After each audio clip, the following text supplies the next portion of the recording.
Sezyapsizmi? Oldingidek ko'chalar bolalarga to'la emas. Bir zamonlar ko'cha bizning eng katta maydonimiz edi.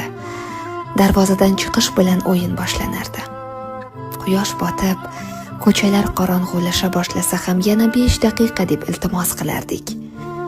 Arqon sakrab, oyog'imiz charchardi, lekin to'xtamasdik. Rezinka o'ynab sakrashni bilmagan qiz kam edi. Yutqazganlar kulib turib jarima bajarardi. O'g'il bolalar esa to'p tepib bir oynani sindirsa ham ertasi kuni yana o'sha joyga qaytardi.